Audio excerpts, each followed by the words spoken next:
until you go through roll after roll after roll after roll, until the face ceases to be form, because you finished with each of the rolls that was taking form.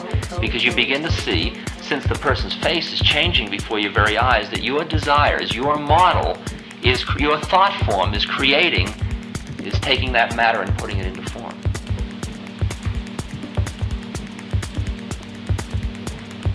You know how when your moods change, the entire world changes. You create it differently.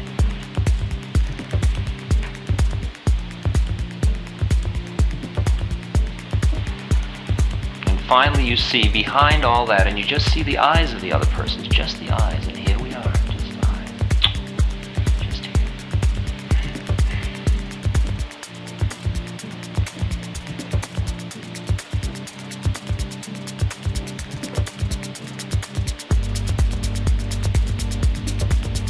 We see that you and I are involved in infinite variety of roles all the time. And those are the vehicles through which we speak. But we speak only to ourselves. We speak only to ourselves.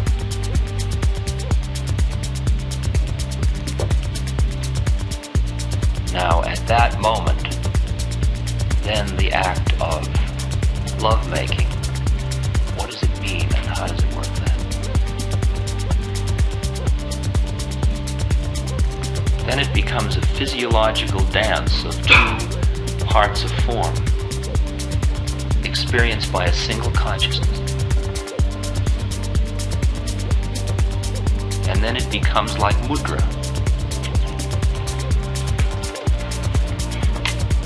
Mudras are statements made with form, like this is a mudra of prayer.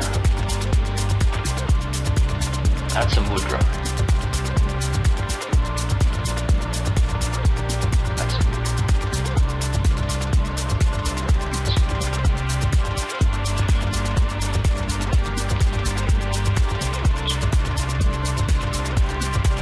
Your body is always making a statement. It's always making a statement. Each of you at this moment, your body is making a statement.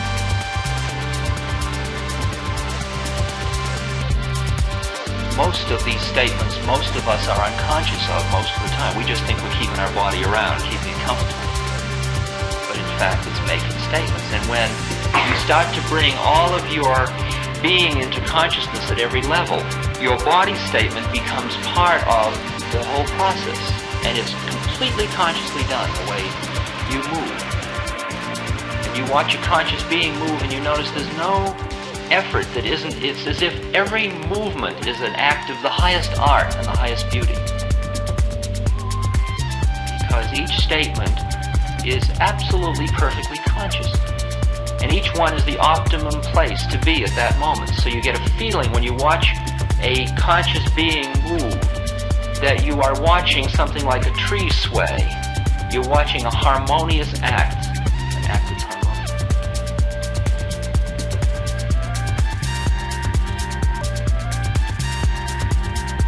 And then you begin to see that that body movement, just like a work of art or a piece of music or anything else, in its purest sense, in the fourth chakra sense or above, is merely a statement of truth. It's a statement of God.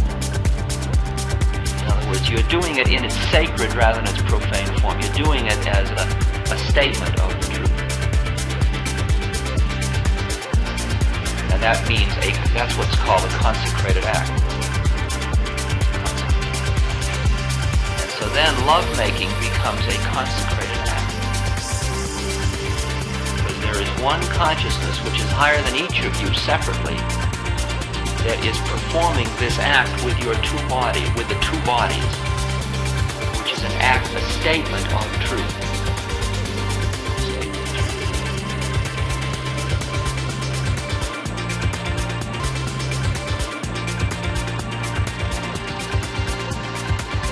And then it's just not making love, but it's eating, and it's toileting, and it's walking, and it's driving, and it's meeting everybody you ever meet. when you meet somebody on the street, is that somebody you're meeting on the street somebody different than you're making love to? And if so, why? What model is it in your head? Does it scare you to think that you'd walk down the street and you would look at everybody as your lover? Is that too much? Can you handle that one? See, it's scary to you because you think of it in second chakra terms.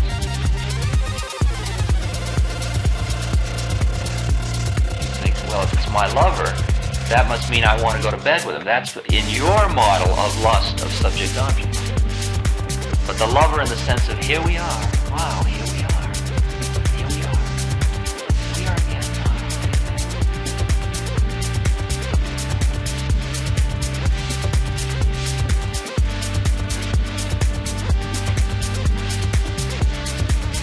Because if what I said is true, about that when you live in the fourth chakra, you are as high as you're going to be when you're at the moment of orgasm. Now think of walking down and getting on the 3rd Avenue bus in the moment of orgasm. And think of meeting the grocery store man in the moment of orgasm. And think of meeting the policeman in the moment of orgasm. And think of eating your breakfast in the middle of orgasm. And think of going to the toilet in the middle of orgasm. It's hard, isn't it? And the minute of that merging, unitive, all coming together, oneness, right? And all I'm doing is walking down the street.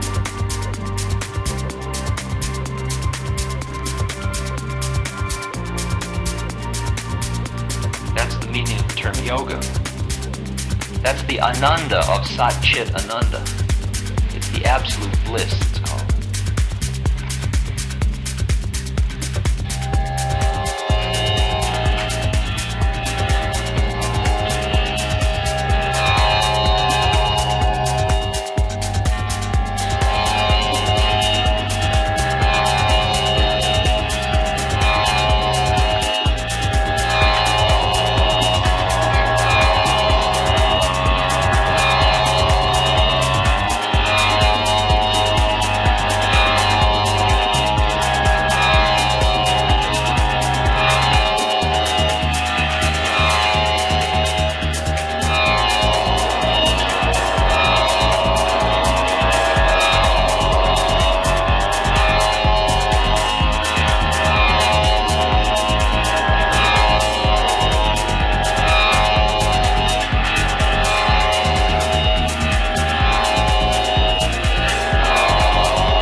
how do you transform that?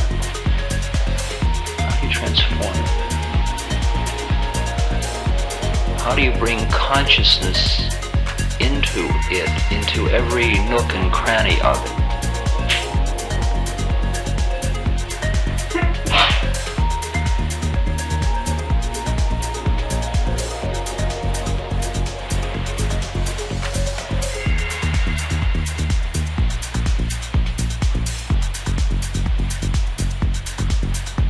Now, in our Western doing way, we first usually think we ought to change our life.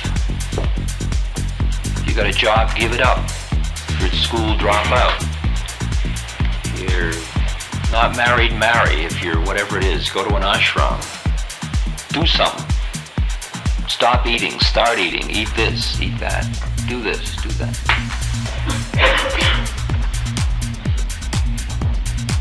But as you've done all that after a while, so you rush and do it sometimes, and then you see that you bring with you all the stuff that you're trying to get rid of into each new external environment.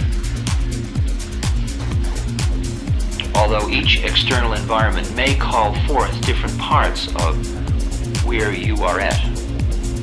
So that if you go up into the mountains and live alone, it will not arouse in you certain kinds of worldly desires that would be aroused were you sitting in the middle of New York City.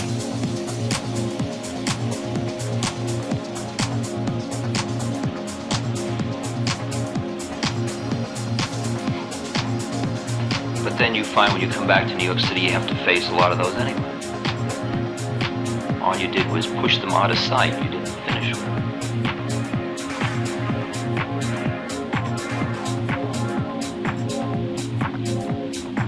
So finally you get mature enough and wise enough to start with right where you are now. If you're a man with a job and a professional responsibility and a commitment, here I am. If you're a woman with children, here I am. If you're somebody who is working in service, here I am. If you're somebody who is drifting, here I am. If you're somebody that's an artist, here I am. If you're somebody that's... Start with where you are.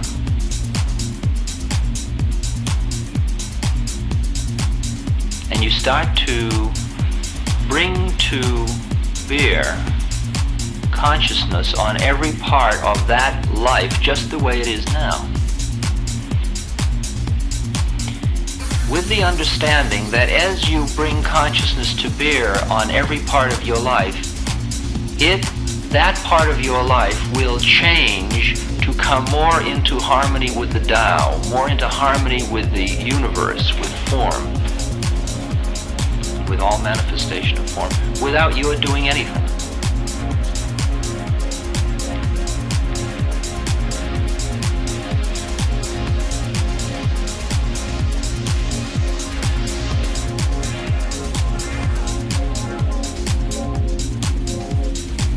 Like I didn't have to stop seeing my old friends. It all just fell away. And it fell away because I wasn't the person I used to be. And there wasn't any reason for us to be together. And there was a feeling, there wasn't any ripping, there was just a dropping away. And the mature being realizes that growth is very much like the snake shedding its skin. The skin falls away, you don't rip it off. You don't have to say, goodbye parents, I'm leaving, rip, I gotta rip. That's only because you don't have enough faith. That you gotta make some external waves in order to prove to yourself you're doing something.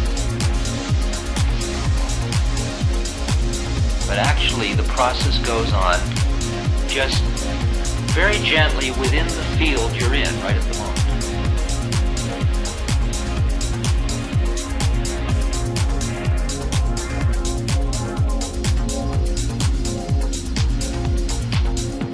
Like you can work with the thought that any time you can say about anything in the universe, quote, that brings me down, the next line you should say is, well, that's my problem.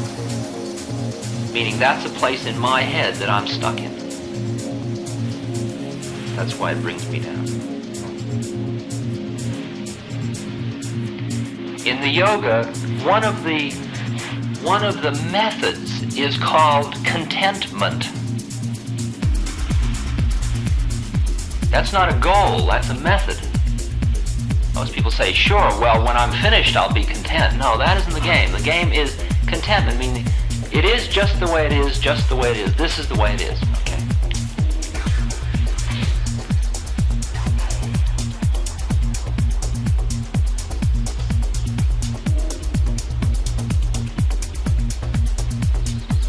Now, I can be content at this moment, and at the same moment, the next moment, I will move towards something else. Like I can be sitting here, and I'm here, and this is content.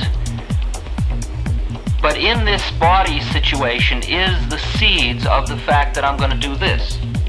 Because there is some tension in my body, because it's not in harmony, because certain muscles are being strained and so on. So I can sit here, and at the same moment there is that tension, and the next moment that tension is going to motivate me to do this. Still, when I am here, I am content. When I am here, I am content. When I am here, I am content. When I am here, I am content. You hear what I'm saying? So that even though you're going to change something the next minute, that doesn't mean you change it out of discontent. It changes because it changes. It changes because it changes. Now, it is under that basis that you do everything you do in yoga. You do it because you do it. But at each moment you are exactly where we are, which is content.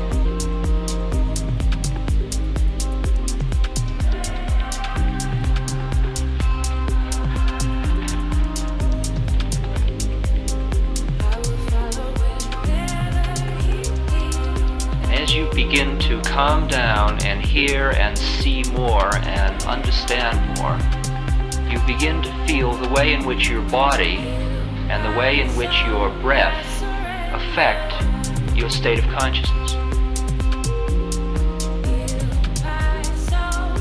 You begin to notice that very often your body brings you down.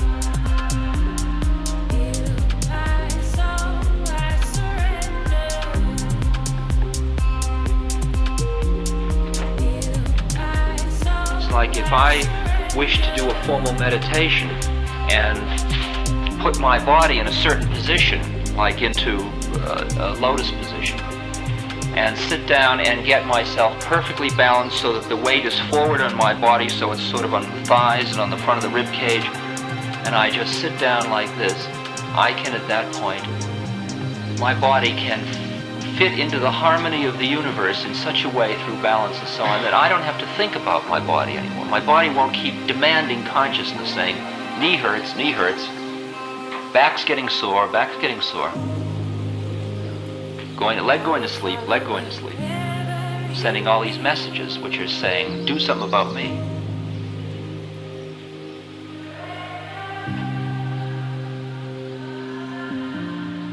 And as you start to do that first exercise we did this morning, which is just bringing your mind to one pointedness, and you see why your mind can't get to one pointedness,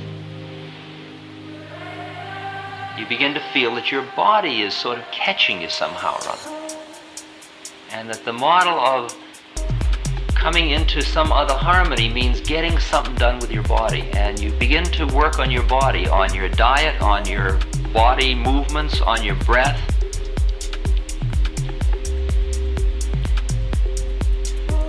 Just because.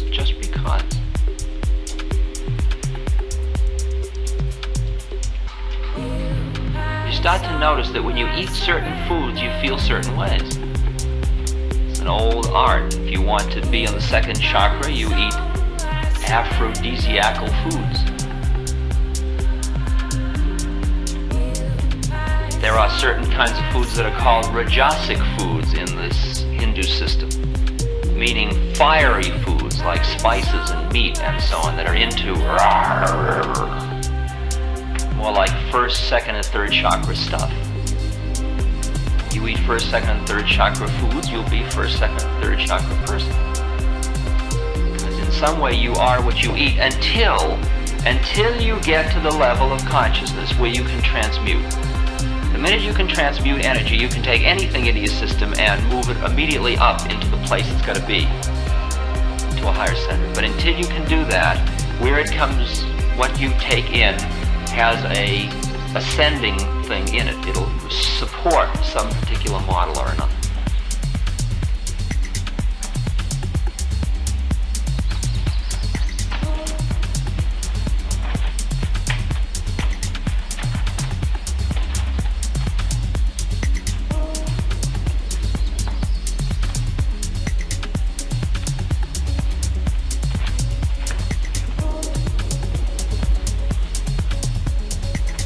We're going to do an exercise during the noon meal of conscious eating.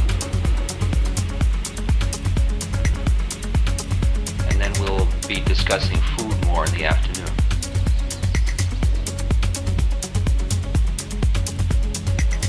Now I'd like us to do something with pranayama or breath.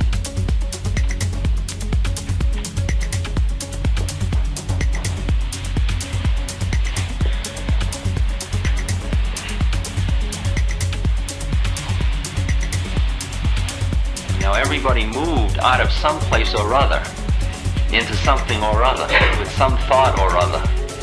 Right? All you have to do is note that. I know. It's noted.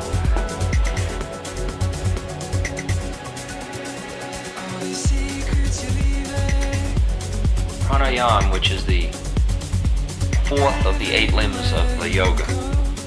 We've been working with number 2 and number 1 primarily thus far. Fourth limb of the yoga is called pranayama, which means control of prana or life force.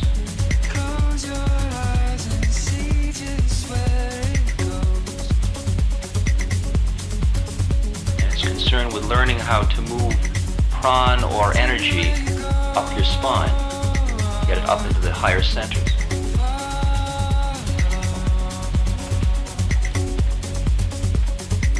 When you really are doing pranayama, when I am into pranayama, in the formal sense, pranayama will take me into every state that I ever got into with LSD. Pranayama is the most powerful method that I use in terms of straight power. Although there were power mantras I use which are just about as powerful, but this is extraordinarily powerful.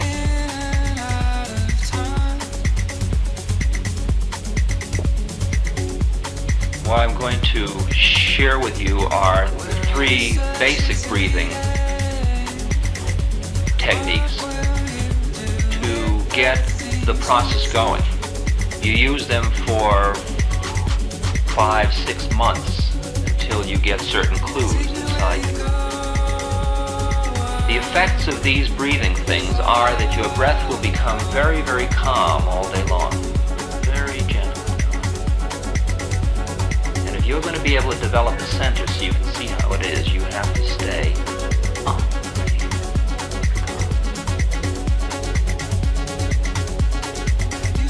And you begin to see how your environment, your breath is your environment. It's one kind of an environment. And perfectly, if you study a yogi, his breath is always so... He can be, my teacher can be running up a hill, and you listen to his breath, and I get up to the top of the hill, and his breath happens.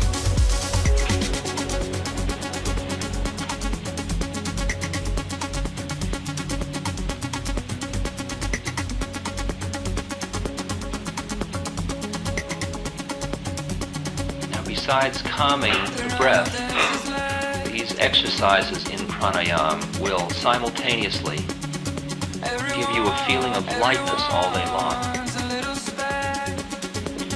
The third thing they will do, and this is very interesting because I thought of these as very trivial things until I started to see how they work. The pranayama is so powerful it starts to affect your diet very strongly. It starts to affect what you can eat when you're really doing pranayama.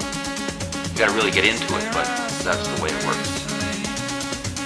It also affects your blood, and it will start to sensitize you to certain nerves in your body. Here's how it works. Now, you may have learned breathing exercises in different ways. That's groovy. Do your own. These are not his versus mine. These are merely a set. There are many paths, and this is one traditional path of breathing. Breath is one of the ways to tune in on pran, that's all. Breath and pran are not necessarily the same. Pran is all energy. Breath is merely one of the corners of it.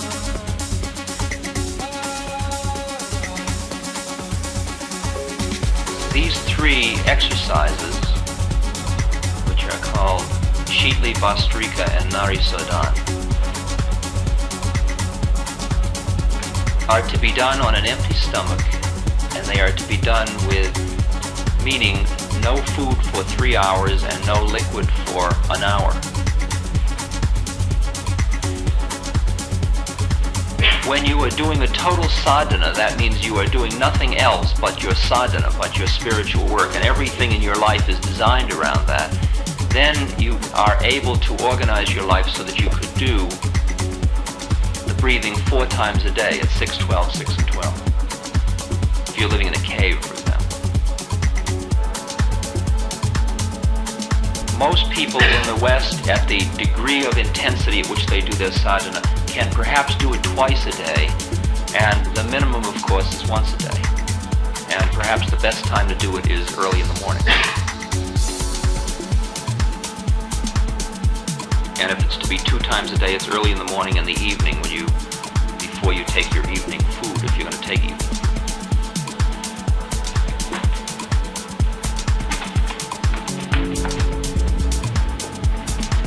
The head, neck, and chest are kept in a straight line.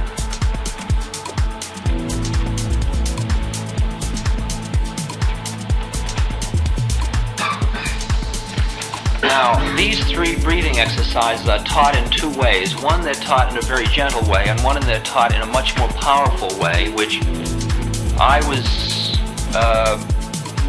started to teach this more powerful way, and then somebody came up to me and said, "You're not supposed to teach that to people. That's dangerous." So I immediately wrote to my teacher and I said, "I'm not supposed to teach that. That's dangerous." And he wrote back and he says, "It's all right. So I'll teach it to you just the way I know it. Because I have a feeling that the danger lies in the way in which it's invested. I don't feel any danger in any of these. And I'll explain the one I do, which is the one beyond these, and what the dangers are connected with it. Since anything I know, you're welcome to know."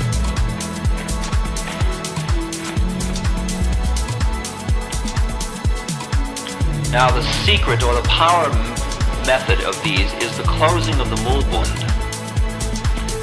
The mulbund is an opening, or it's a set of nerves you activate which tightens a set of muscles. And these muscles, you can experience them. They are 2 fingers width behind the genitals and 2 fingers width in front of the anus. There's a place, which is right down in here, where a series of nerves, it's like a nerve center, and when you pull back and in and up on that, it's like pulling back into the genitals, and when you go to the toilet, when you defecate, you tighten your sphincter afterwards.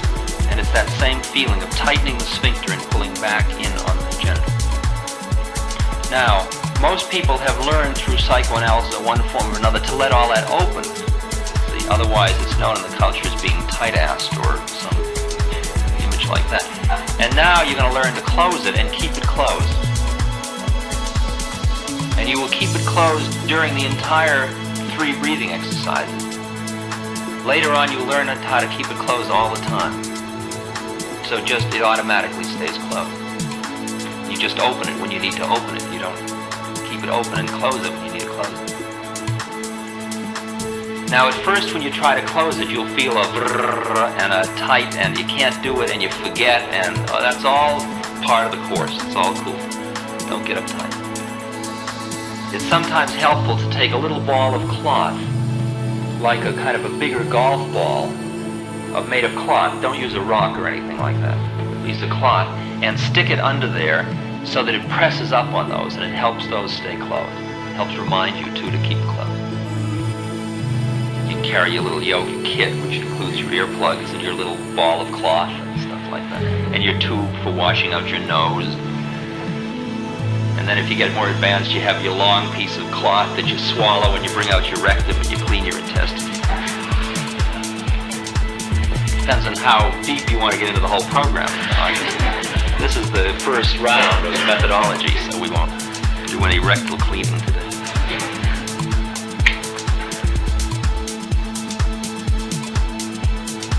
So you try to keep the Mulbund closed, and I'll try to remind you about it. And it doesn't matter where you're starting from. It doesn't matter anything about your age. It doesn't matter anything about your previous anything. It's just whether or not you're ready to do these kinds of things. I started yoga when I was 35, I guess, and I was like, I couldn't have sat in this position for more than 10 seconds without excruciating pain, right? And oh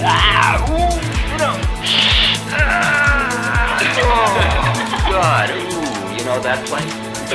And now I just put my body there and leave it there. And that all happened within like 3 months. Of 3 months of just doing it. Just cut out all the, can I do it? Will I do it? Just do it. See? It's as simple as that. Just do it. But get comfortable. Don't just get so that your head, neck, and chest are in a straight line. You can sit in a chair. Doesn't matter. Whichever way you can do your thing most comfortably, so you can get your body.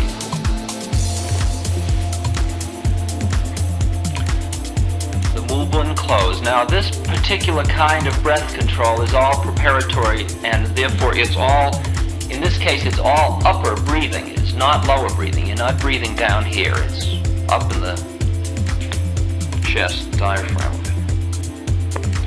So there is another bund or opening called the Udian bund, which is right here. Now in different kinds of things you do different kinds of breathing. And it's not good and evil, it's just different kinds of breathing for different purposes. This particular type of breathing is upper breathing. You close the Udian bund as well. That's where you suck in on your gut just a little bit. Now you can notice that when you let out your air completely, you can suck way in the gut, and when you strengthen those muscles, your stomach starts to go in rather than out or straight. It goes way in under your chest cavity. But at the moment, you just pull it in just a little bit. So you close the Mulbund and the Udian bund. And then this first one called Sheetli,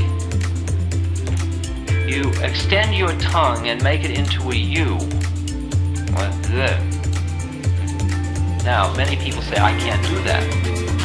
Statistics sometimes say that 70% of the population can do it, 30% can't do it. There's been a study of who can make their tongue into a U. See? However, most of the people that say they can't, can. They just never have learned how to do it. So all you got to do is stand in front of a mirror and do all the things with your tongue you think you could do until it turns into a U, because there's a place that it turns into a U, but you don't know it because you've never looked at it. You get there and you get as close to it as you possibly. You extend your tongue quite far, create the U, then breathe the air. You breathe this is a good thing to do facing the sun or facing the sun in your mind. And you breathe light force in through your tongue. And then you close your mouth and let it out your nose. And the breath is not forced and it's not shallow. It's deep, but not forced deep. Now, one more thing. While you're doing that, you keep your attention focused right here on your ajna. Okay? So that you bring in all this energy and you bring it as fast as you can right to this point. And when you're doing this properly, after you've done even 5 of them, you will feel a huge burning sensation right up here. You'll feel tremendous heat, and you will start to experience light in your forehead. Just from this breathing exercise, after you learn how to do it. Now you do 5 of them the first time you do it. Then every time you do it, you add 1 more till you get up to 50. So we'll do 5 now, the next time you do it, you do 6, then 7, then so on up to 50. Then you do 50 each time. Right?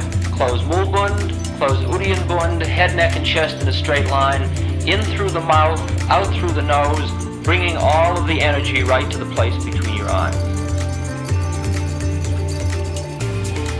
5.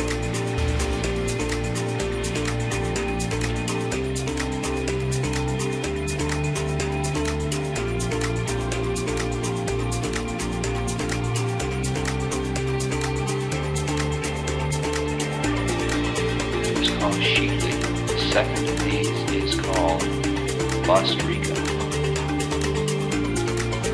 It is also known as the bellows. You will again close your Uddiyana Bund, keep as a little bit, keep your Ul Bund closed, the lower Bund closed. Bund means gate. Breathing again is upper chest, upper breathing. You will take short staccato breaths in through your nose, breathing in and out, hitting the in point and the out point as if with a trip hammer. It's as if Game is to keep the in-breath and the out-breath of equal duration and equal intensity.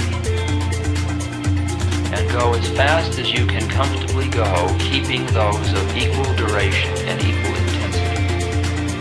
The body, during this entire exercise, is to be kept relaxed.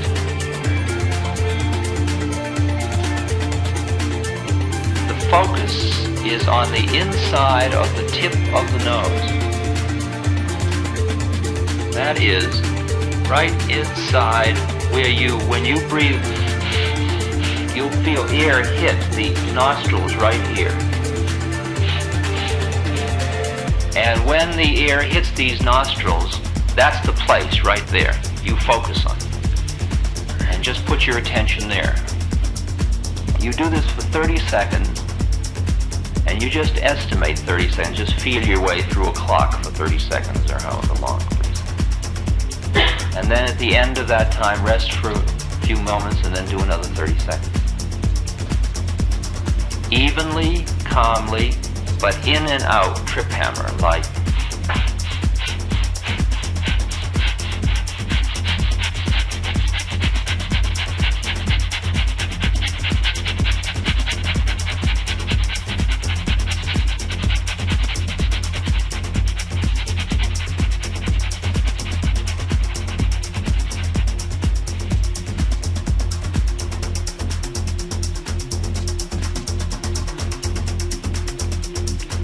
just at the rate you can do it. Or, but fiercely.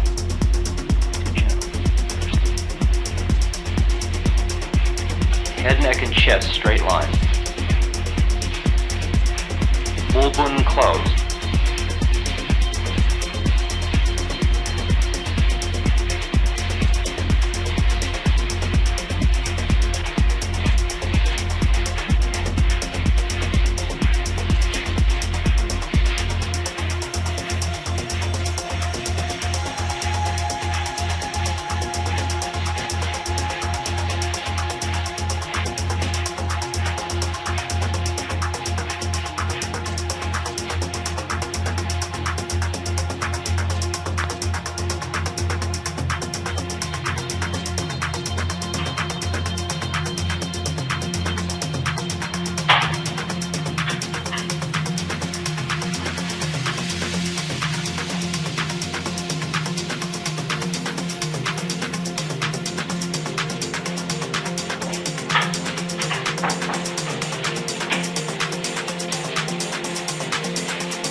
Bhastrika. The third one is called Nari Sodan. Nari Sodan is ultimately the most powerful of these three, although it appears to be the least often at the beginning anyway.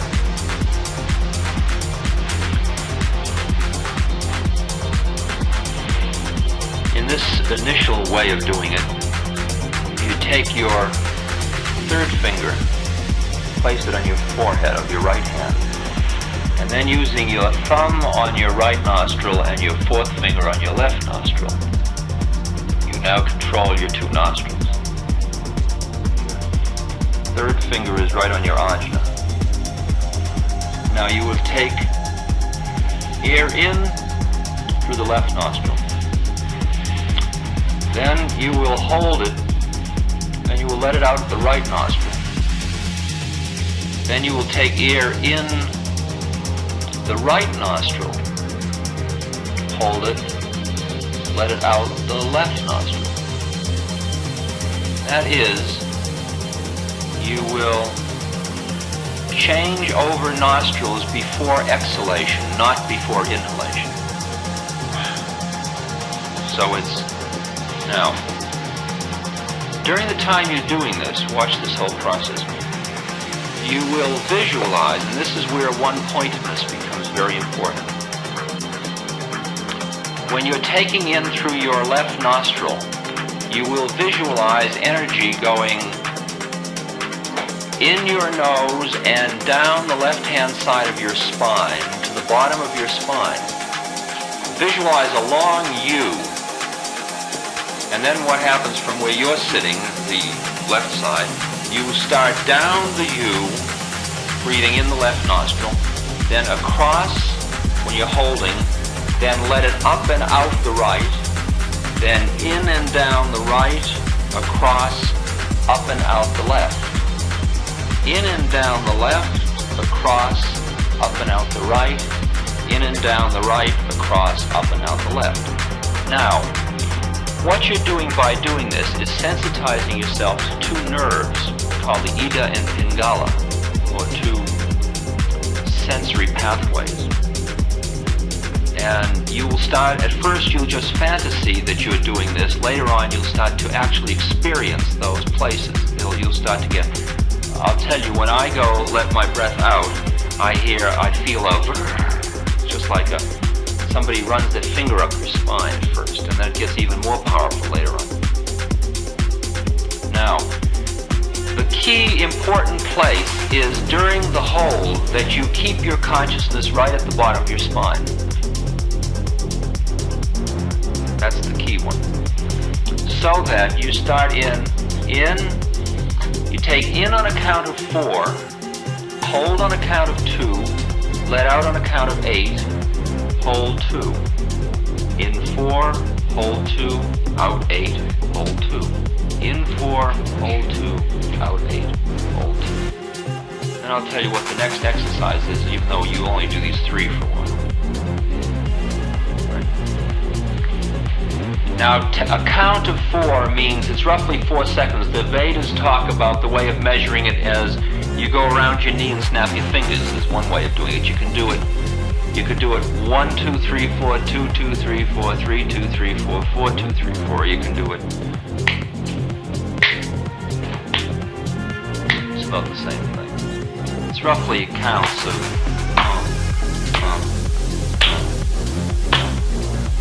So it's in, 2, 3, 4, hold 2, out 2, 3, 4, 5, 6, 7, 8, hold 2, in 2, right?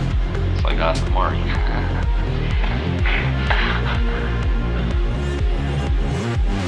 Ulbun closed, head, neck, and chest in straight line. Third finger on the forehead, take in on the left, let out on the right, in on the right, let out on the left. Consciousness goes down the spine, across, and up. Do 5 of them, 5 rounds.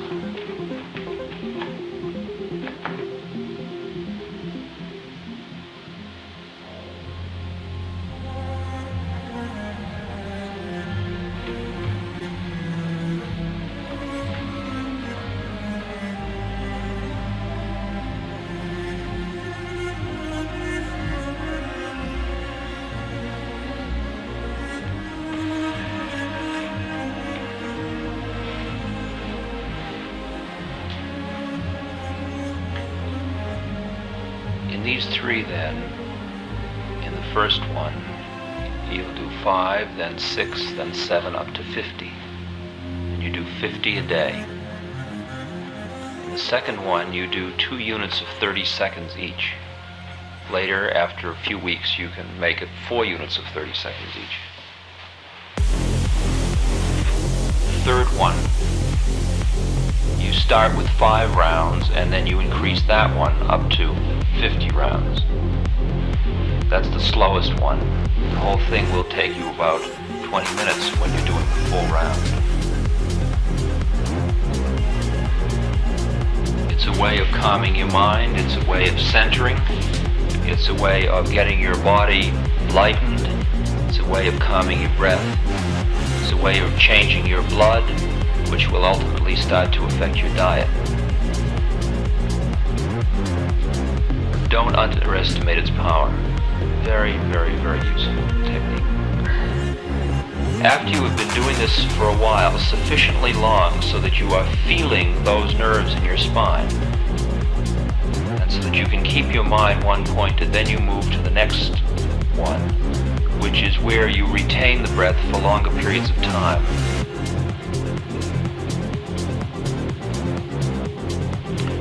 For this one, it is good to have somebody around who is doing it and who has done it before and knows about it and can guide you a little bit if you have any problems, or be able to ask somebody if you run into any problems. You should be able to have somebody, a checker, when you're doing the more advanced breathing. It's called Anulam Ulam. And in Anulam Ulam, I'll just tell you what it is so you can know anyway, even though I don't think you want to undertake it unless you have fulfilled these things I've been telling you about. You would close the Mulbund and Udian Bund, and then you will take in the air on 4. Then you close the Julanda Bund, which is by putting the chin against the neck, like this. So you close this, this, and that. And then you hold the breath for a count. Say you might do 4, 16, 8, 2. And then you'll get to 6, 32, 10, 2. And then up to 64, and then 128, and so on.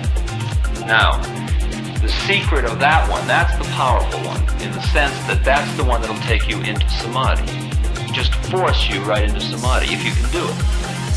But the if is big, and the if requires that you can make your mind totally one-pointed. And the way the game works is you're holding your breath, and you've got this closed and this closed, and you're holding it, and you start to feel that pressure, and if you feel like you're holding your breath, that means your attention isn't where it's supposed to be, which is at the bottom of your spine. And now the game is, can you keep your attention at the bottom of the spine at the same time as you're holding your breath without attending to holding your breath? That's what the whole secret is. It's easy to keep your mind one-pointed when there's no pressure. The question is, can you keep your mind one-pointed when there is pressure? It's like fasting. Can you keep your mind one-pointed when you're hungry? And in the same way, the way it's written up in the Vedic books, for example, or in something like Serpent Power or something like that, you visualize at the bottom of your spine a triangle, an inverted triangle of yellow fire, in which is a lingam, around which is wound 3.5 times a serpent with his head down. And you visualize this triangle of fire right in from the bottom of your spine and up from those 3 nerves, right in a place down in there. At the same time keeping everything closed, and you're holding your breath, and then you go down and you become that yellow triangle of fire and become that serpent. That's all, you just become the serpent. And then just keep holding your breath. And there is a point where you're holding your breath, and when you experience you're holding your breath, you're in the wrong place. You forgot what you were supposed to be doing, which is keeping your consciousness at the bottom of your spine. And the high moment which is very powerful, is when you suddenly remember that and you put your consciousness back on the bottom of your spine, and then suddenly you are not holding your breath and you're not breathing. And usually at that point you say, I'm not breathing, and that brings you down. In other words, you just did that thing, you took yourself out of it. So the process is that it only works when you can make your mind totally one-pointed. That's the only time it works. It doesn't work on it. You can play it, but it won't work. It is now 20 minutes of 1, and I think I'm supposed to stop at 12 or something. I'm sorry, I've ruined the schedule. We meet again at 2:30. Now, when you're eating, I would suggest if you later we'll do a silence exercise, but I think this time we can take our meal in silence. I think that wouldn't hurt us too badly. I see. Most of what we talk about is interpersonal stuff. It's just stuff, and it's interesting to sometimes set aside that stuff a little bit. And if you're going to eat consciously, and that means when you're picking up a piece of food, you pick up a piece of food, and when you're chewing, you chew it, and when you're savoring, and when you're swallowing, swallow it. You find out the minute you start to eat consciously that way, you eat just as much as you need. Because that unconscious eating, where you keep eating and eating and eating, and I'll have some more of that, and all the time you're saying, and don't you think that's terribly interesting, and I'm certainly going to try that, and I certainly want to become conscious, and all the time you're pouring food into your mouth as if, well, after all, I got to stoke the furnaces for the afternoon.